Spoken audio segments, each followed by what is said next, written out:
Welcome to episode 260 of Shane Plays Geek Talk. Thanks so much for pressing play. I'm your host, Shane Stacks.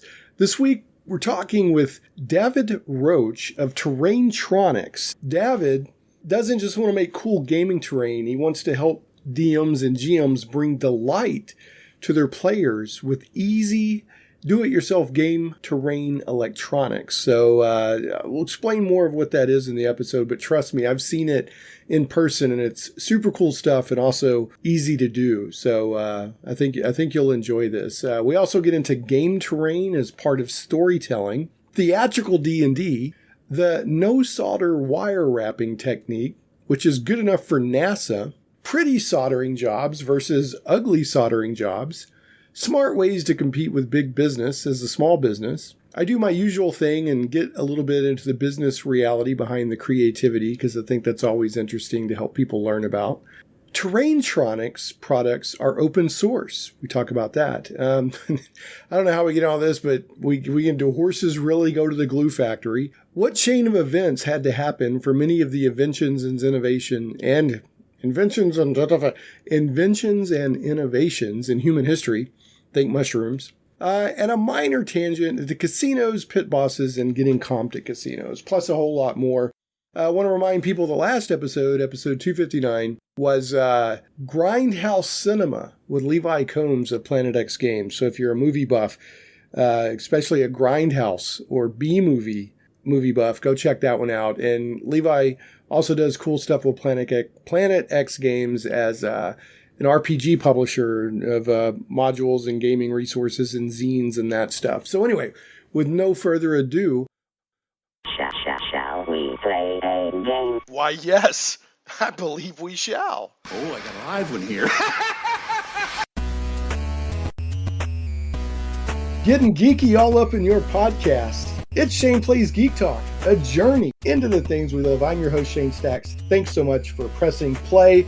As always, got a very cool show this week. This one, I've never had a topic like this before, so I'm excited to have it on. It's definitely gaming and tabletop RPG adjacent, but you could probably have other applications to it, including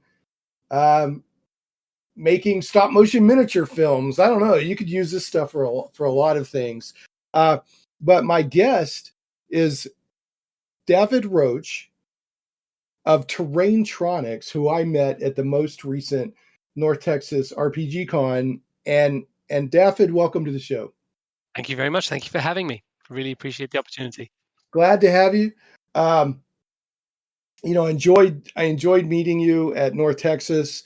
I made a point of coming by your table more than once. I was taking pictures of your stuff and putting it out on the North Texas RPG Con Facebook saying, hey, go check this out. And this happens when you're a vendor, sometimes you get in a room that doesn't get the main foot traffic. So I was really like, hey, you got to go check this guy out. So, and I mean, I know people were seeing your stuff, but I was kind of trying to be a town crier a little bit. I appreciated that very much. Yeah, you're welcome. And then I went to Stefan Picorni from Dwarven Forge, and I was like, "This is a marriage made in heaven. You guys need to talk." Yeah, he stopped by later on, and we had a great chat. And we're now connected on Instagram and text messaging back and forth, swapping ideas. That was a great connection, which I'm very grateful to you for. Yeah, well, you both seem like cool guys. Stefan's a nut. He's so enthusiastic. I don't know if you've ever seen the Dwarvenaut. He's got a documentary out there about him and I almost paid for it. The only way you can watch it right now is to buy it online. And I was like, okay, I can't force the wife to watch this. Yeah, well, it's worth watching if you ever get a chance. He's such a unique guy. But anyway, he makes great dungeon terrain, and your stuff is like a perfect match made in heaven, in my opinion. So why don't you tell? I already know, but tell me, and you're really telling the listeners, what is Terrain-Tronics? What is this all about? Sure. So I make electronics and so on for tabletop terrain essentially, and for people who do cosplay and things like this. So the idea is, I was looking at a lot of the stuff that the guys who make big train sets make, right? The lights all over the place, and the little crossings and things. But the luxury those guys have is space. Right, most of that stuff is in fixed installation. It's hidden under the table, big control boxes and things like that. Whereas when you're making terrain, and especially as a tabletop RPG, you're moving stuff onto the table, you're moving stuff off the table, and so a lot of this stuff has to be miniaturized in such a way that you can really you can really fit it in as part of the terrain.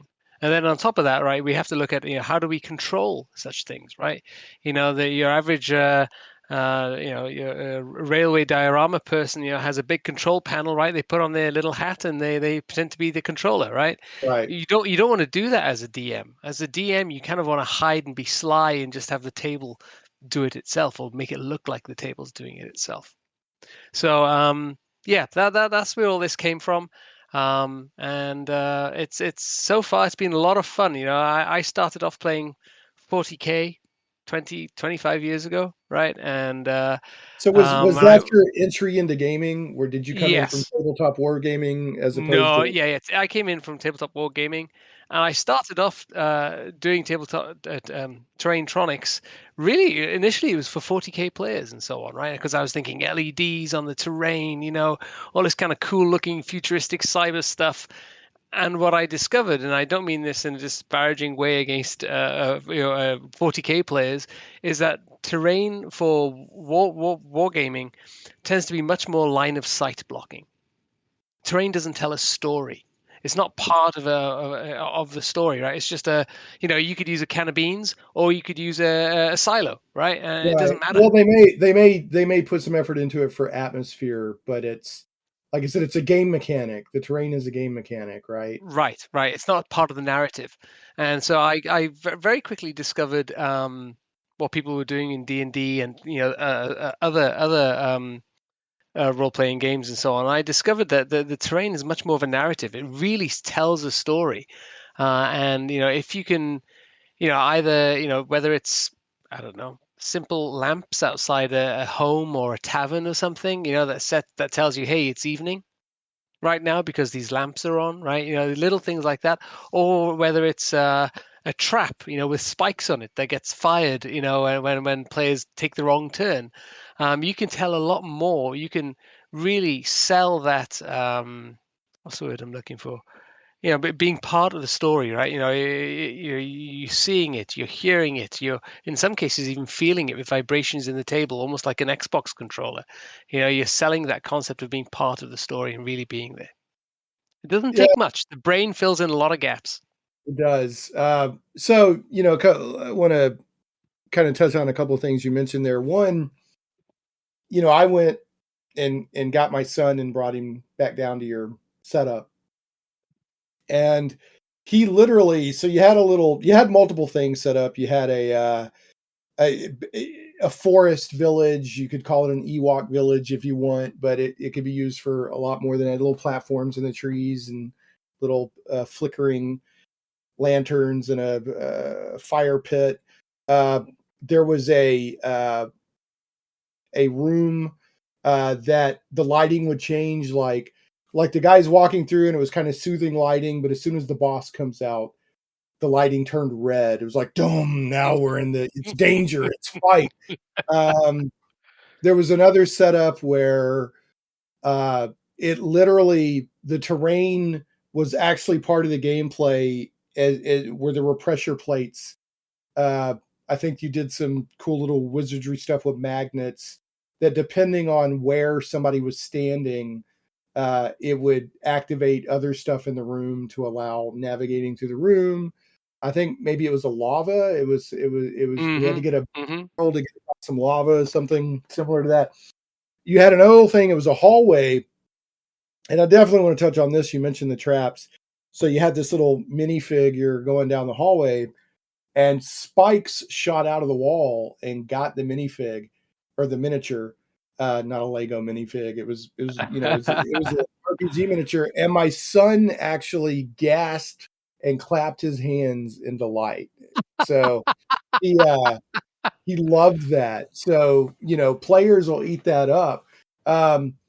So, and then you had, like I said, you've got other stuff, and there's in the show notes, if people go to the show notes at shaneplays.com, and of course I'll let you give out your YouTube and other stuff as well, David. But in the show notes, I'm going to link to the video of your forest village, your quote unquote indoor Ewok village. And it's, it gives it one thing I like about that video. One, it shows off the quality of your work, but you don't just, this impressed me. You don't just say, hey, here's this neat thing I made. Go to Terrain-Tronics.com and buy all this stuff. You spend about 90% of the video showing people how to make it. And then if you're like, and if, by the way, if you want some of what I used, you can get it here. And you weren't always referring to your own stuff. Sometimes you were referring to other vendors. You were giving credit to other electronic engineers. So I was very impressed with that. I appreciate that. Yeah, it wasn't a commercial disguised as a video. An infomercial, right? Yeah, Buy now, get a free set of steak knives. Yeah, right. Yeah. Yeah. You can cut a tin can and then slice a tomato with them. Yeah. So no, and so I was impressed with that. It was a very interesting video. I've got some background in electronics. I was a electronics technician in the Air Force, but I mean, you obviously know your stuff. The way that you so confidently talk about stuff, it's obvious that you enjoy this. You like playing with it. So I'm guessing this is one of those hobbies that you started doing stuff and you're like, well, let's see if I can maybe help other people or make a little money or something. That would be, I know you said you came out of wargaming, but what actually led you to go, where was the jump into Terrain-Tronics? Okay. So, let's talk about the motivation. I think that's what we're really going with here. So I have a day job in electronics. And clearly, that takes care of the healthcare plan, and that takes care of the 401k and so on. So, starting Terrain-Tronics was never about, this will make me a millionaire and put my son through college one day and all that kind of thing. It's more about how can I help people delight the players when they sit around the table. Yeah. If I can be 3 to 5% of your terrain build, that when you unleash it on your players, they go, "Whoa!" That for me gives me warm and fuzzies. Like deep down in my core, it's giving me warm and fuzzies. That just to think that I'm helping somebody create that wow at the table. And so, there's many ways we can do that, right? I started off just with, how can we make things look pretty and tell a story? Again, lamps outside a cottage, right? And then came, the concept of, how can I make the dungeon master into the Uber master, if you will, with a remote control? So, he or she can, change how the table is behaving with a slyly hidden remote control in their hand. And then, the last thing was, how can we make the table drive itself? So the DM just sits there with a grin on his or her face, watching all of this happen on the table. And you walked through a few of the demos I put together for North Texas RPG Con. The Endor Forest, if you want to call it that. That's an aesthetic, narrative. Look, right, it's lights around the terrain. It was the largest piece of rechargeable terrain I've ever seen. That's the only one I've ever seen, but so the largest one. It's rechargeable. That's another thing. Like when you were talking about, you could plug a USB into it and recharge it before you store it away. So that's pretty cool. Or even charge it on the shelf, right? If you've got some IKEA Billy shelves, run your little USB chargers on the wall into it and so on. We'll come back to that one because that's a whole kind of different path I've taken more recently. That's the aesthetically looking nice one. And then we did one which was, you discussed the dungeon where the big bad guy turns up and with a push of a remote control the lights change from candle flickering on the wall to dun dun dun boss fight. Which was nice. I mean that was a I mean, players would love that, right? Because you're, Yeah. like you said, that's telling part of the story. It's like music and lighting in a movie, right? Yes, So yeah, exactly, exactly. And right. think of it like this, right? Play. I've played a few games of D&D myself now at a place here in Dallas, and I've watched few episodes of Critical Role. It's a bit much for me, but I've watched a few of those and a few of the others streaming on Twitch and so on. And everybody loves the words "roll for initiative." It's almost as if the DM doesn't even say "get ready, guys, you're about to fight." They just say "roll for initiative," and everyone goes "yay!" Well, imagine if you've got I don't know a town of terrain around, all these buildings, and in the middle of the piazza, whatever you want to call it, the middle of the square. um you suddenly you put down a bad guy or something like that, and instead of saying roll for initiative, right, every light on the terrain turns red, right? And my dream sequence here is that the light in the room that you have above your head also turns red as well. So if you could synchronize them all together, and, it would almost be like that sound effect you hear in like Marvel movies, like a boom, like a slow motion, a boom or something like that, right? That's the effect. That's what I want, right? Because I think people would just go ape for that. They would just go, whoa, yeah, and throw their dice down to roll for initiative. So that's that. And then finally, sorry, I got a little excited there. No, Finally, the perfect. last one is you saw I do puzzle rooms, right, which are a small 6x6 array room, and it's all the wood, all the plastics, all the electronics, everything you need, um, where you can using reed switches which detect the presence of magnets. So you put magnets underneath your players. By using reed switches, you can set up logic to change lights and so on, right? And just And to clarify for the 5% that might get confused by that, under the mini, not the player itself. You don't have to oh magnetize your yes, players. yeah. Please insert this magnet up your behind. Yeah, Yeah, right. Yeah, it's the only way to get the full effect. yeah. Which Underneath the mini. that's a whole style of D&D that I'm probably not going to do a show on. Yeah, that's more Is cosplay, right? yeah, no, it's not. No, you're going to get me in trouble. All right, back to the minis and magnets. Minis and magnets.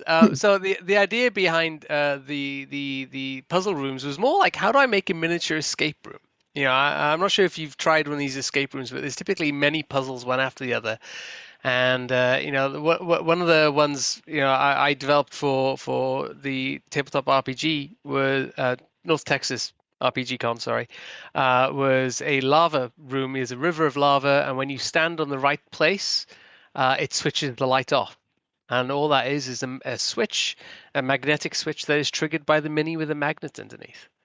But when you couple that kind of mechanic with a little bit of storytelling and everything else, right, it really pulls people together. It moves D&D away from walk, fight, walk, fight, walk, fight to walk, fight, solve a puzzle together, right, and then move on and replenish and get to a fight and so on. It just changes the dynamic a little bit, and that's what I was trying to do. The other thing is that the DM isn't even involved in that in a way, right? The DM can actually sit back and watch the players solve the puzzle together. Right. I love that idea, right? One of the things I've seen is often the DM is the bad guy, whereas with a lot of stuff I'm building, the mechanics are built into the table itself, and the DM is just keeping everyone, following rules, if you will. Right. Yeah, playing goalie, just keeping them or Yeah, playing. Yeah, just keeping them uh, within bounds yeah, or yeah. something. Yeah. The referee, the Yeah. linesman, right? Whatever you want to call Yeah. it. Yeah, exactly. Yeah. Um. So yeah, it's almost like the DM is insert or the GM or the narrator, depending on what game you're playing. Yep. There are games where you're literally called the referee. It's almost like in the terrain you've inserted a mini game.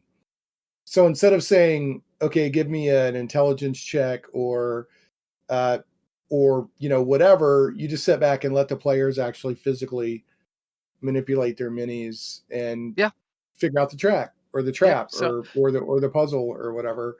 Um, and that doesn't mean that if the wonderful thing about a tabletop role playing game is the GM can manipulate it however he wants. So if he sees that the people are struggling, he could go, "All right, you give me an intelligence check," and you go, you might want to think about looking for a pressure plate, or you know what I mean, just something exactly. like that. So Exactly.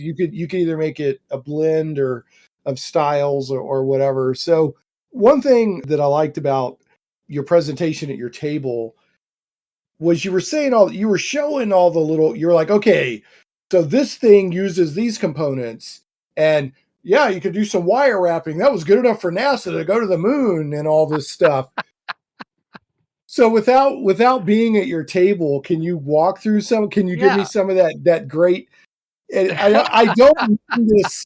I don't mean this in a bad way. I mean it in an impressive way. It was like a ringleader at a circus or a carny, like giving a really great spiel.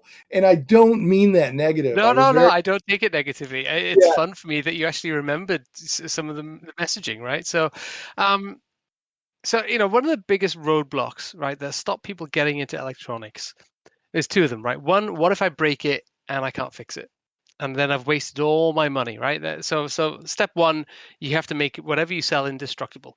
But step two, a lot of people don't want to solder, right? They don't want to sit there with a soldering iron and learn how to solder. That's a whole other hobby. They don't want to learn. They just want to assemble it and get going.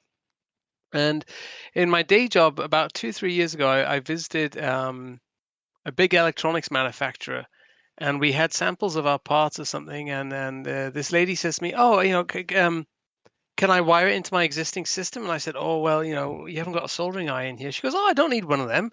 And she reached for something that looks like a screwdriver. And I was like, "What's that?" And she goes, she's the one that told me that this is the technology that took NASA to the moon in the 60s. And so, the phrase you used. Yeah, there was your yes, phrase. Yeah. yeah. And so I'm almost copying it word for word here.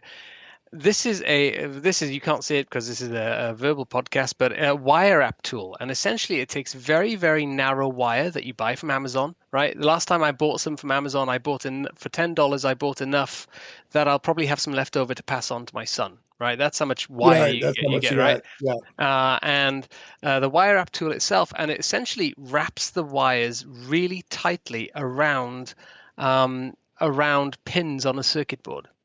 So when you buy, for instance, a circuit board from Terrain-Tronics, the simplest one we sell comes ready to go. You plug USB in, and then you have to connect LEDs to it. And the way we connect LEDs, you can either use wires which already have like connectors built into them and some hot glue. Some electronics people are turning in their graves thinking that you'd use hot glue near connectors and things, but if the Chinese can do it, so can I. And, If it and works, then, well, let's. I mean, if it works, it works. I mean, yeah, yeah, does exactly. does does it does the signal conduct? Does it Yeah, conduct reliably? It works. Right, right, right, Right. and that's the thing. Whereas, and so most of the time those wires are great, and they're great for prototyping. I use them for prototyping all the time. In fact, yeah, yeah. Well, I'll show a little later. Um, but for wire wrapping, it's incredibly fast, and so what it allows you to do is, you need a wire that is 3 feet 2 inches long, fine, no problem, right? Because it's just on one continuous reel. You cut it to the length you want, and it looks like the wire wrapping tool looks like a screwdriver. You insert the wire in a certain place, and you just wrap it around the pin, and it's strong. You can tug on the darn thing, and it won't come off. And that, so when I tried that for the first time at this customer I was visiting, and I was pulling on the wire, I was thinking, "Dang, she's right. NASA really could have taken this technology to the moon." Because Yep. you think of the vibration in a rocket taking off in a Saturn Right. V rocket, right? That's intense. And so, yeah, the message is, one of the biggest, we'll call it a differentiator, thing that I want to be different from everybody else with, is that soldering is kept to a minimum.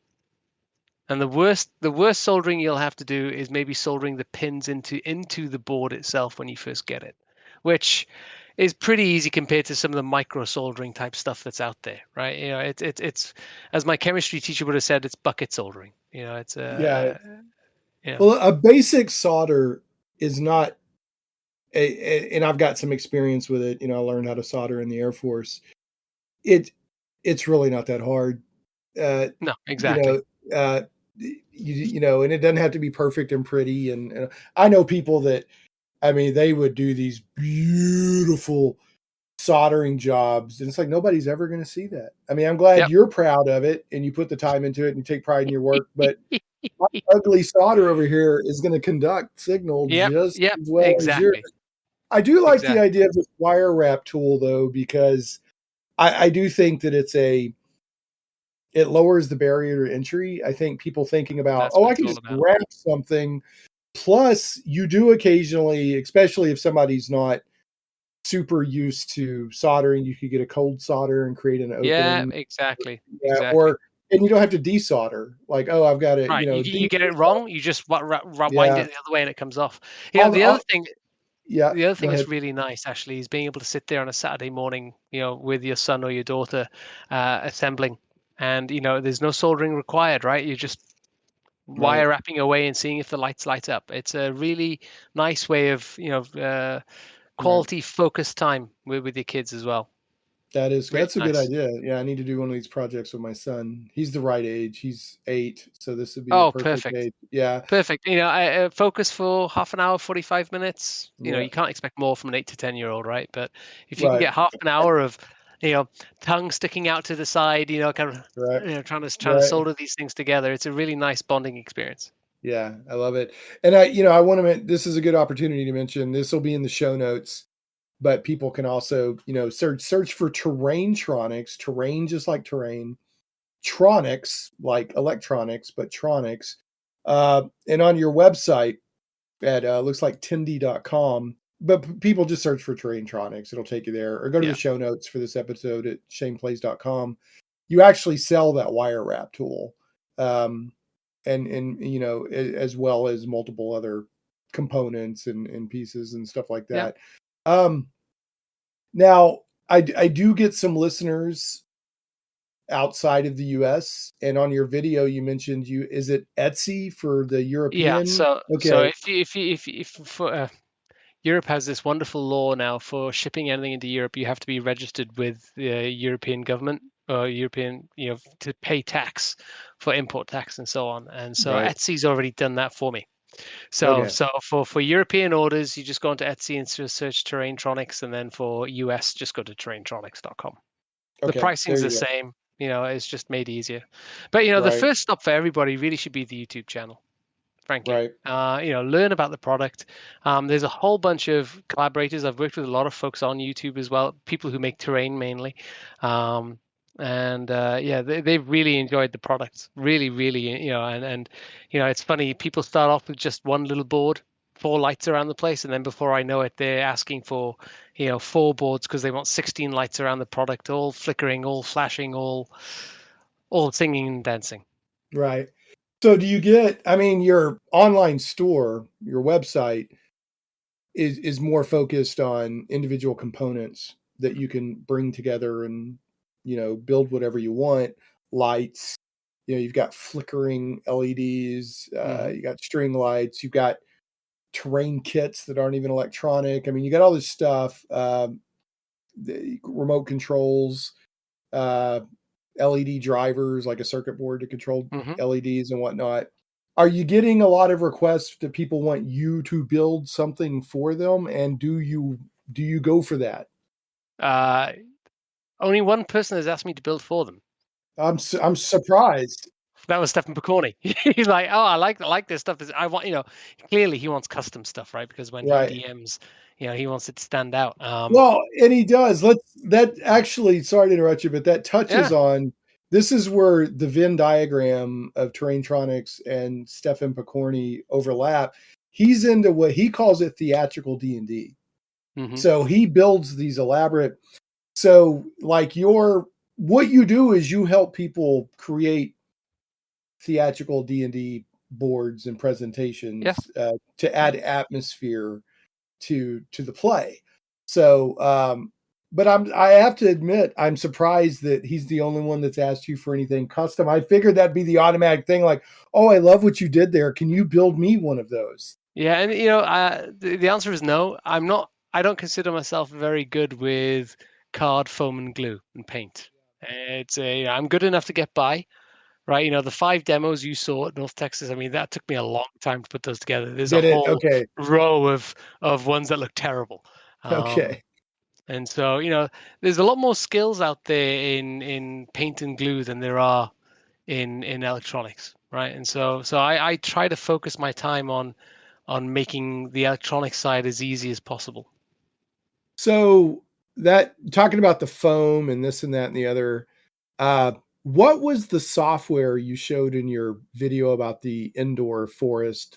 It was 3D rendering, but it let you like foam everything out like you were working. What Yeah. was that? So That was so cool. yeah. So I used I have a VR headset, and there's a piece of software called Adobe Medium, which you can run. It connects to your PC, and you can essentially model in 3D with the goggles on. So you can pick up the model, you can pick up the object, rotate it in your hand, turn it around, look underneath it, look over it, spin it around. And what I was trying to make was a fire pit, so a bunch of rocks, in a circle. Right. And the software has a bunch of stencils built into it, and one of the stencils was rocks, different rocks, kind of square ones, triangular ones, and all this kind of thing. And in one hand, you're holding the last block you just put down, and in the other hand, you literally it feels like you're playing with expanding foam. The stuff you used to fill a hole in your wall. Like you Yes. squirt it and it expands. It feels like that. So you grab a rock, you put the controller next to it, and you pull the trigger, and it blows up the next rock next to it, and you just move things around. Another rock, another rock, another rock, and within about half an hour, 45 minutes, which is probably slow compared to experts in this. I hardly consider myself an expert. I had a ring of rocks. Perfect. So I exported that into the 3D printer software, set the size appropriately, and off it went. And That's nice. so that, and then I do a lot of modeling of lamps and so on. So, for instance, one of the things you noticed on the shop earlier, right? I sell flickering LEDs, right? So the candle-like flickering LEDs.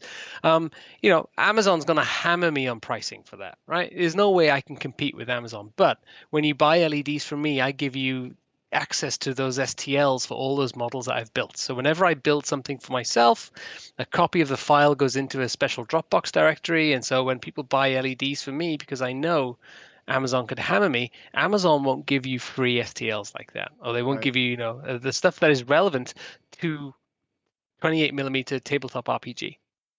And let me just say, one, that's very smart. One, that's nice of you because you're wanting people, you said earlier your ultimate goal is you want people to be delighted at the game table. Mm-hmm. But when you say Amazon's hammering you, you're not charging an arm and a leg.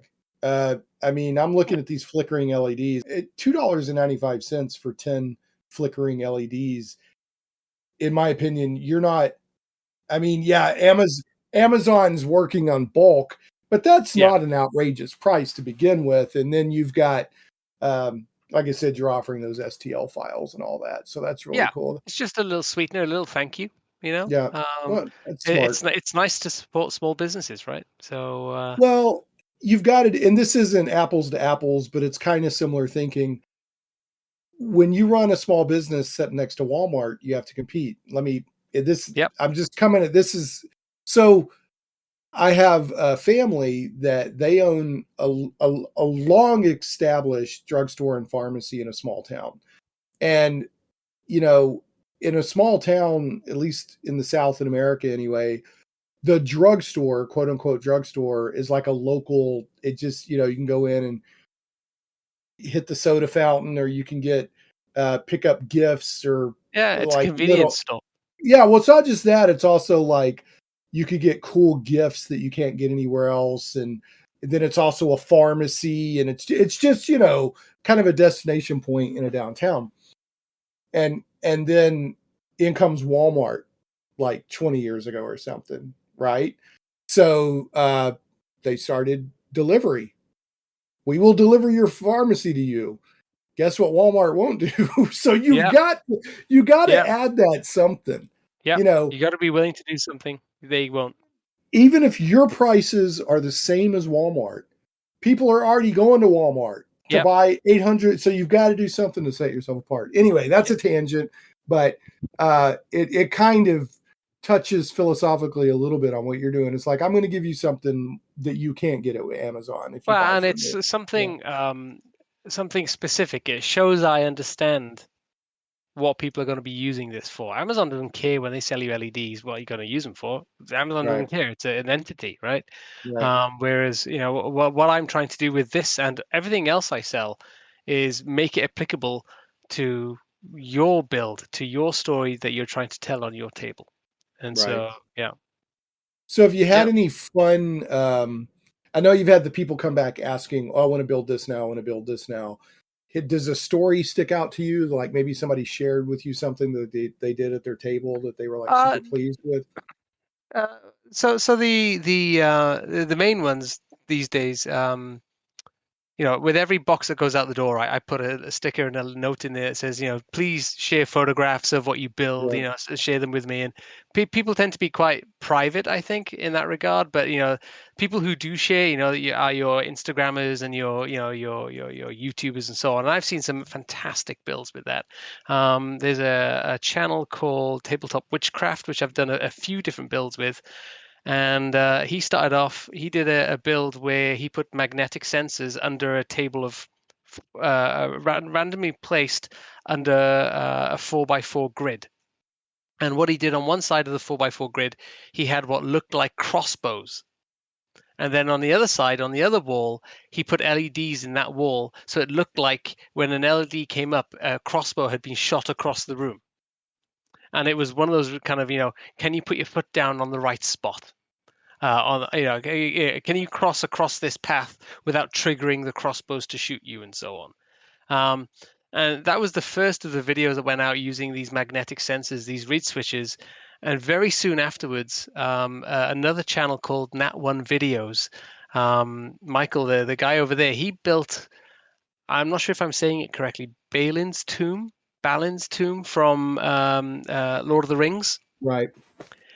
And he had the sarcophagus, the coffin, the Right. stone coffin in the middle of the room. And when you put the mini on top of that, a spotlight switches Yeah. on from behind and shines down over the coffin. Which is perfect because that's one of that they built that tomb. I'm talking about like it's a real thing. Tolkien to me is very real. I just finished reading the Silmarillion and I love Tolkien, but yeah, they made it so that sunlight would pour in like a spotlight just on that tomb. Yeah, so that's Right, perfect. Yeah, that's right. perfect. Yeah. But the wonderful thing was, I didn't even know this guy over at Nat1 Minis at the time, and months later I was talking to him. Finally, got in contact with him, and he said, "Oh yeah, I built that Balin's tomb after I saw John's video at Tabletop Witchcraft." And I was like, "What?" And he goes, "Yeah, I saw John using these magnetic sensors, and I thought, oh, I could do that." And so I Nice. did. And I was like, Nice. yes, that's Yeah. that's the thrill, right? If I can be 3 to 5% of someone's build Right. and it can cause delight, I'm thrilled. I'm over the moon. Well, the funny thing is, and the same thing happens with movies, TV, animated stuff, even some songs and music. That 3 to 5% can pack a far stronger punch than that 3 to 5%, right? Just the right color, just the right something, just the right illumination. Yeah. So yeah, having like you could look at that Balin's tomb, and it's not Balin with a big book. He's in a tomb. So you could have that, and it looks great. You could be totally impressed with it. But then that little spotlight comes down, and then it's magical. And suddenly Right. people are talking about it, right? Did you Right. see this? Did you see that? Right. It's so Right. cool. Yeah. Yeah, that is cool. I'm going to add links to the Tabletop Witchcraft YouTube channel and also the Nat One Minis Balance Nat1 Home video. videos. Yeah. Yeah. Is it Nat One Minis or is it No, Nat1 videos. Okay, Nat One videos. I'll send you links offline. Okay, yeah, I'll add them to the show notes. Folks, go to shaneplays.com, check out the show notes for this episode. But yeah, actually, you mentioned Tabletop Witchcraft. When I first walked up to your booth, you had a monitor, like a computer monitor, and it said Tabletop Witchcraft on it. So at first, I thought that was the name of your endeavor. No, he's just he was one of the first YouTubers I worked with. And he does an even better job than I do of showing how easy it is Okay. to hook this stuff together. When I first started talking to him, he said, "Yeah, I have a soldering iron, but I've destroyed it burning foam." You know, he used to use it to burn Right. foam to put Oh, he texture into used it foam. as he used As it a, as a tool, sculpting tool. right, Yeah. exactly. And I was like, okay, we got a long way to go here. And so, I've never so heard of somebody using a soldering iron that way. Never. and so yeah, but you know, he's a massive believer in the wire wrap tool and just wiring things up so easily and not being scared of breaking it. Yeah. Not being scared of breaking it. Just try it, and if it doesn't work, take it off and scratch your head and try again. Right. So speaking of, you were talking about, you know, making stuff easy to do, etc.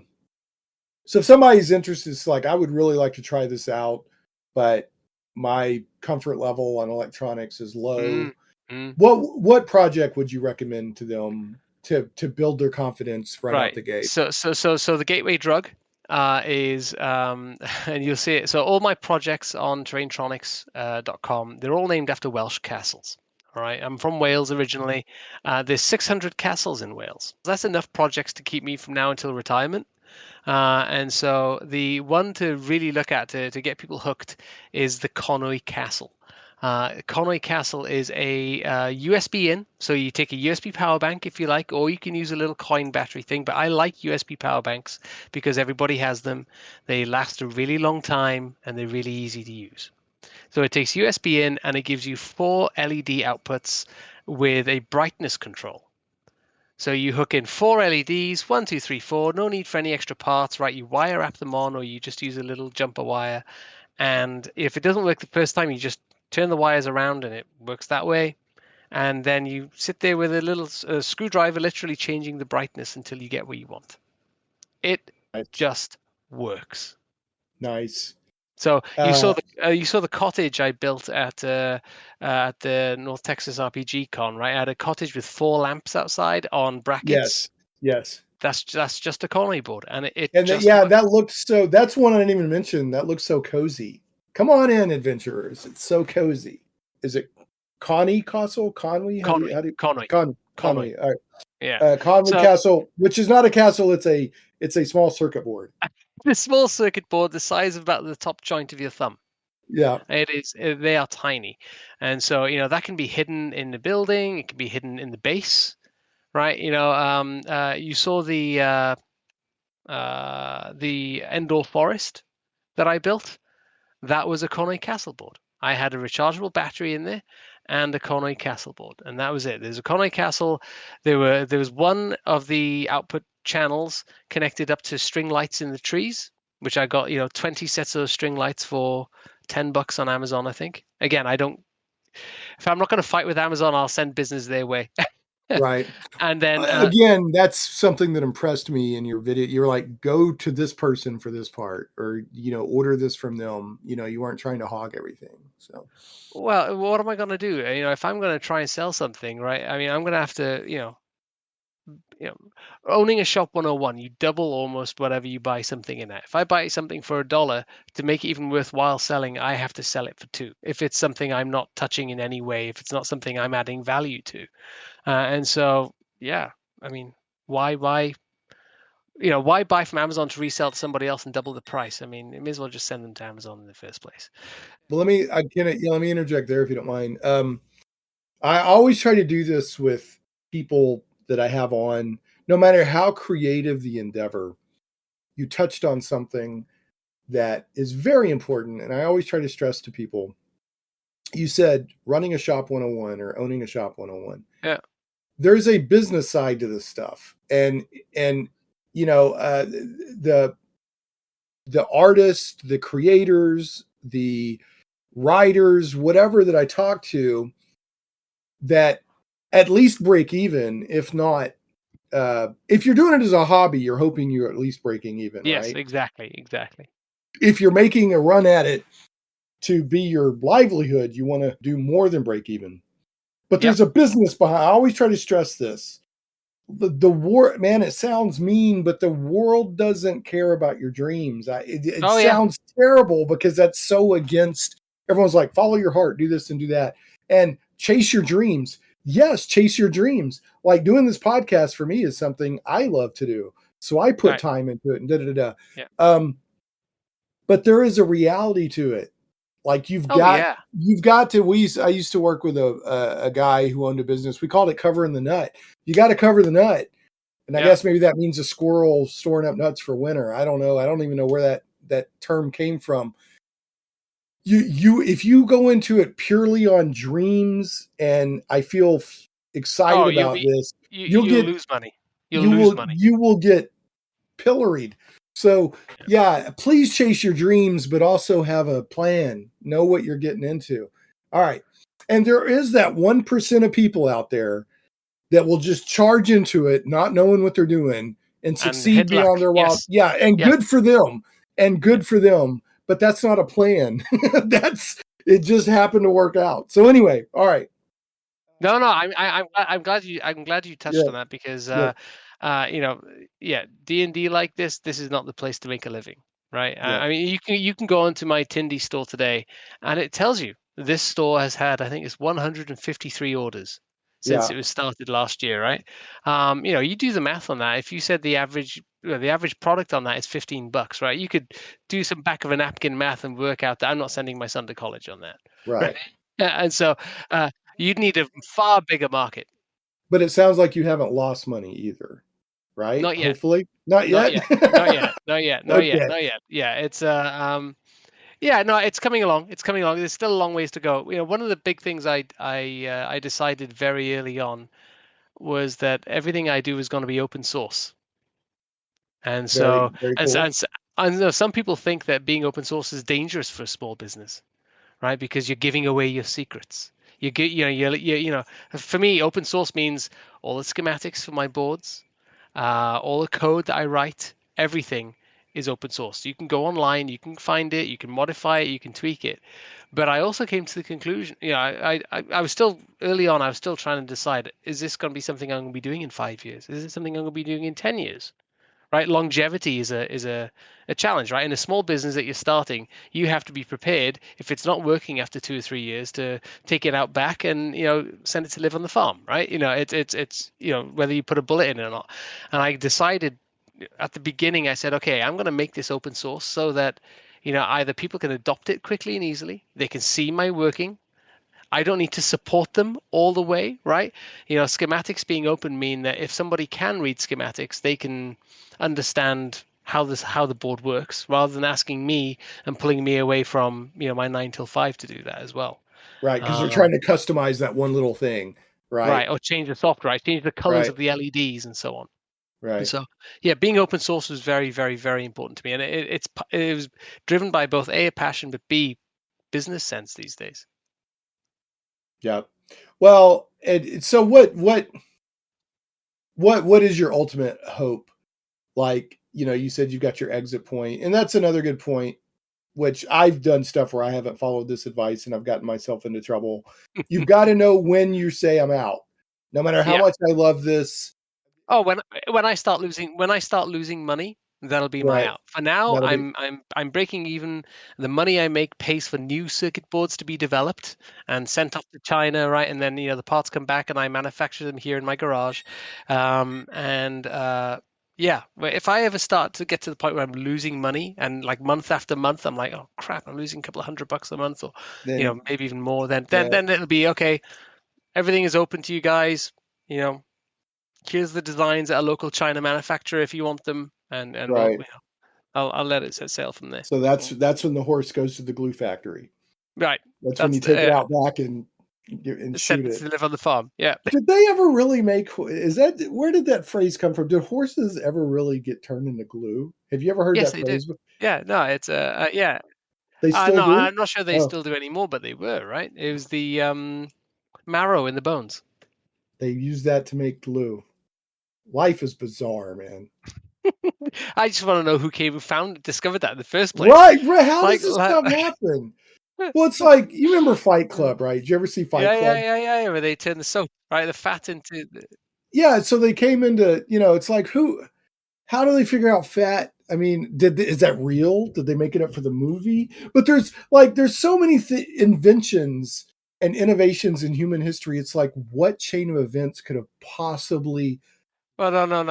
The one is like poisonous mushrooms, right? The Yeah, I was poor just guy, thinking the about poor guy who discovered that mushrooms, these mushrooms are poisonous, but these ones are okay. Hey, Dave, it's your turn to eat the mushrooms again. Fuck no. Sorry, you might have to right. edit that, but yeah. Yeah, I get it. Like, screw you, man. I don't need seasoning. I ate the mushrooms last time, and all I could see was Yeah. stars for a while. Oh man. Yeah, it's like learning what's edible. What Yeah, uh, and there's another corollary to human behavior. They're like, because Neanderthals and Homo sapiens are not the same species, but they're right. close. But yet there's Neanderthal DNA in some human DNA, which leads to the inevitable conclusion. Somebody went, I wonder if I can. Yeah. That's such a human trait, right? Yeah, it's a Saturday night. I'm kind of lonely here. These monkey people over there. It's Oh 2 o'clock in the morning. I got my beer goggles. It's got my beer goggles on. The last song Yeah. of the night's playing in the Oh, okay. pub. How about that one? Who discovered beer? Who discovered that you could ferment stuff, and when you drank it, it made you feel kind of funny. This is exactly what I'm talking about. There's so many. What chain of either accidents or purposeful human stupidity and recklessness led to all this stuff, man? Purposeful So, human stupidity. That sounds like the name of a bad band, doesn't it? They were a prog rock band.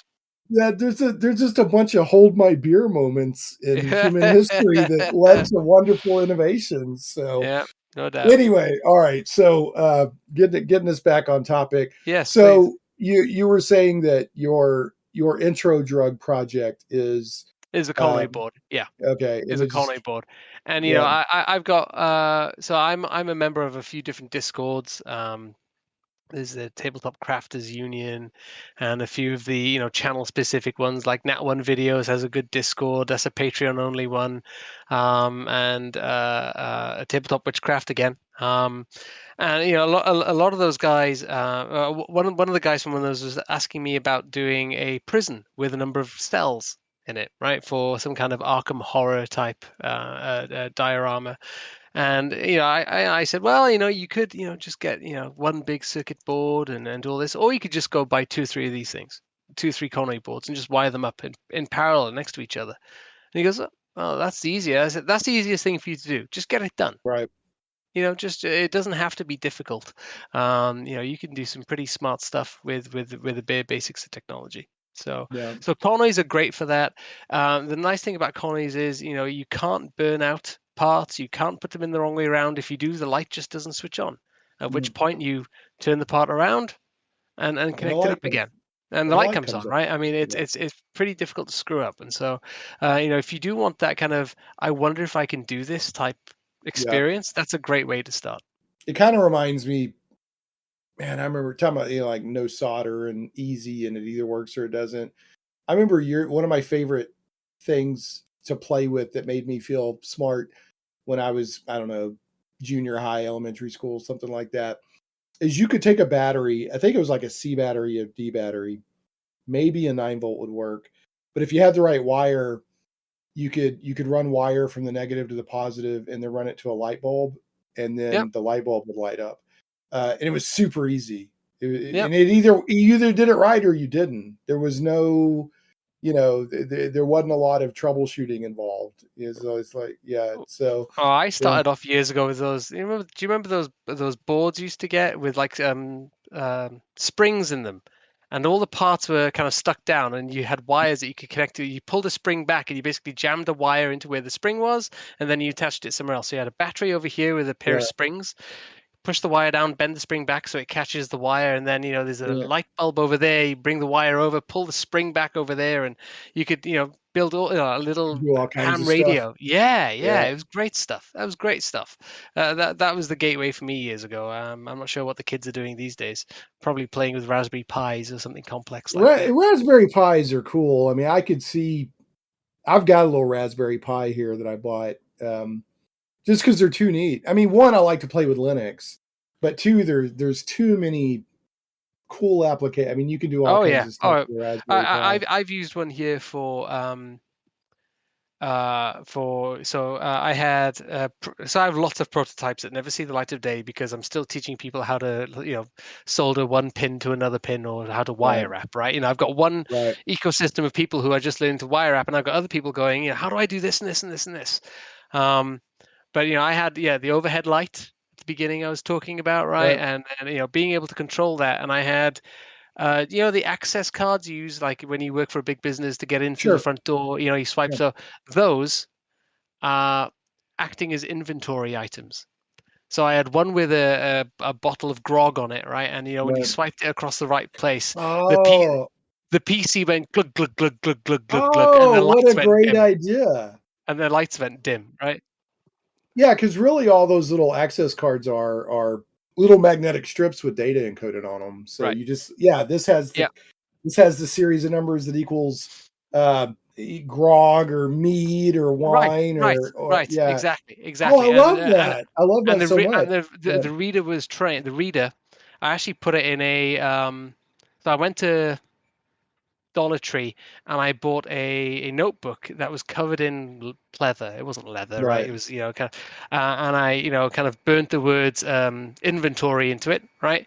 I put a battery inside it, put a little Wi-Fi doodad, and one of these readers. All inside this, Oh, that is all inside the book, and the idea was you'd give the book to whoever wanted to use the piece of inventory that they had picked up, right.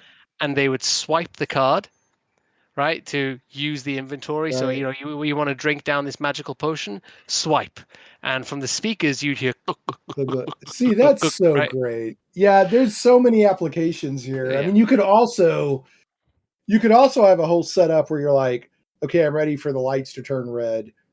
Swipe the card and it happens. Or, I mean, you could do all this yeah, stuff. You'd have to engineer it and all that. But I think a lot of people that would appeal to them, like, oh, which switch? No, I don't even have to remember which switch or button to hit. I just swipe a card and it and yeah. it does what's Or pre-programmed. what I see a lot of people starting to deal with now. Do you know what a stream deck is? Have you seen one of these things? A lot of the YouTube streamers are using them now. The Twitch streamers. It's a Yeah. little control panel that's got, the one I have is 3 buttons up by 5, so it's 15 buttons with a graphic behind them that can change. It's So they can, right. Yeah. I right. know, I know the kind of thing you're talking about. Right, Yeah. and so that can be used to do stuff with your terrain as well. Yeah. Just hit So this for button, so that for, hit happens. this And button yeah. and all the lights turn red. Hit that button and you get a Yeah. sound effect, right? It's all for your friendly GM to dream bigger, Right. I love right? it. And I had a lovely welcome at North Texas RPG Con, but I found that a lot of the folks there were. It was interesting. I came to North Texas RPG Con thinking, I'm going to sell $10 here, $10 there, it's going to be like lots of little sales. What I discovered was it was more like a casino. I had a couple of big fish that came along Right. that said, I want one of everything. I get it. I'm having the aha moment. Right. And then and then a lot of other people who came in and went, that's cool, but I can't do that. Yeah. And that was an interesting moment. That was a real eye opener. I was wondering to myself if it was just the audience. Would I have a different experience, for instance, at Gen Con's way too big, but a newer convention where there's a A more younger, diversity. Well, well, I just mean, more we could say, diversity. yeah, I mean, there are younger people at North Texas RPG Con, but it's also a bunch of, and I include myself in this mix, like veteran grognard type people. So I don't know. That's an interesting thought. I Yeah. mean, I know that you have a marketing focus in your life. So, it doesn't surprise me that you're analyzing it from that perspective. Um, well, I, anyway, I think the well, biggest difference was I was caught off guard. So yeah. Well, at least you had a couple of big wells that came along. yeah, that's true. That's Yeah. true. That's true. Yeah. So, well meant if people don't know, well just means one person who buys a lot of stuff. Yes. It's not meant pejoratively. Some people might use it that way. I don't. Like comic book shops in a lot of ways are getting supported by wells. There are some Yeah, that's there are true. some people that will buy one of everything, Yeah. and thank goodness for them. Oh So, yeah, and there's people who do come in dump $500 worth on comics and so on, right? Every other week, right? And those are the ones which pay the rent. Yeah. right, exactly. So yeah, I definitely don't mean it And I think, where did that term come from? I don't know. It's a casino thing, Yeah. right? It's a casino Yeah. thing. They talk Oh, about is the that where it whale. came from? Yeah, yeah. Well, I know that there's like stockbroker movies where they get somebody on the line and they're like, this guy's a whale. But in that movie, they meant it bad because they were, it was Boiler Room, that movie Boiler Room, where they were selling like illegal stocks. Penny stocks, right? Penny Yeah, stocks, I think it was. it was like in that they meant a rube. They meant somebody who was, Okay. we've got an idiot on the line. And, but anyway, moving on. Okay, no. So I'm thinking of Casino. Do you remember the movie Yeah. Casino? Yeah, of course I remember And they Casino. talk about like the Japanese whale, like the guy Yeah, who comes in who you comp him everything, and right. he just loses a ton of money in your casino every time he comes. Yeah. So Yep. anyway, I've actually been with friends, and then after this, I got to wrap us up. But I remember I went to a casino one time, and one of the guys we were with lost, for us in our average middle class life, he lost a lot of money. To the casino, it probably wasn't a whole lot, but they comped us like free meals in a room, and it makes you feel good. It doesn't equal out against the amount of money that you lost because that guy took it in the shorts, but they'll do that. Here's another tip. It never hurts to ask in a casino, ever. Hey, can you comp it? You get up from a table and say, hey, can you comp us a meal? A lot of times the pit boss will comp you stuff. So it never hurts to I'll ask. try that next time I go. Yeah. It never hurts. The worst they're going to do is say, no, I can't do that. But at least used to. Now, it's been a long time since I've been into a casino, but used to, I'd go every now and then. And a friend of mine was like, I'm going to see if I can get our room comped, or I'm going to see if I can get a meal comped. It's like, you're just going to annoy the guy. But the guy was like, yeah, that's fine, whatever. And like gave him a piece of paper. So anyway, there's the pit boss is who you have to ask, because I know this is, man, we're way off on a tangent. But so if you go, for example, say you go sit down at a blackjack table. Yeah. There's usually like 5 or 6 blackjack tables. You got all the dealers. And then behind them, you'll see somebody walking around keeping an eye on just all cruising. the That's the pit boss. That's the person who's got the power. So anyway, all right. Well, I got to wrap this up. David, it's been great. I've really appreciated it. I hope to stay in touch with you and definitely run into you some more. I'm probably going to order some of this stuff to work on with my son. I think that I can use it with my D&D weekly D&D game too. So I love the idea of it, and I like your approach is obviously try if you make some money, but your approach is you want to spread the light, and I dig that. Spread the light. So, I like that. Yeah. I'm going to borrow that. Spread the light with Terrain-Tronics. Yeah. So yeah, do it. Yeah, I'll only take 1% royalties. Yeah, on there's not much. Yeah. No, I'm just joking, obviously. But anyway, I have to do this to you. I do it to everybody. I do the bad joke of the week, which is misappropriate. It's not appropriately named because I used to be a weekly show, but I'm not anymore. But I still keep it of the week because that just has a nice ring to it, right? Okay. Bad joke I'm ready for it. Bad joke of the show just doesn't have the same ring to it. So bad joke of the week, right? Okay. All right. And I'm going to put the pictures on the show notes. I'm going to put the pictures I took at North Texas up there so people can see some of the stuff. Please. I should have mentioned that I may put a footnote at the beginning of the show, like, hey, the stuff I'm talking about, describing what you brought, you can go look at. All right. Anyway, so here goes. What happened when the hot dog made a movie? This is like a really bad dad joke, isn't it? Oh yeah, no, it's terrible. Yeah, it's the bad joke of the week. Yeah, go on. It became an Oscar wiener. Oh, gee. Shane, that's awful. I'm gonna borrow that. Yeah. Ooh, that's terrible. I can't wait to use it. Yeah. That's awful. How can you do that to me? That's it's summer, celebrating Lovely. Summer. I've got another bad hot dog joke. I can drop it on you. Hold on. I literally... Did you Google hot dog jokes? No, but when I hear good jokes, I write them down. Okay. All right, here's another one. Why did the vegan hot dog cross the road? Oh, it's got to be...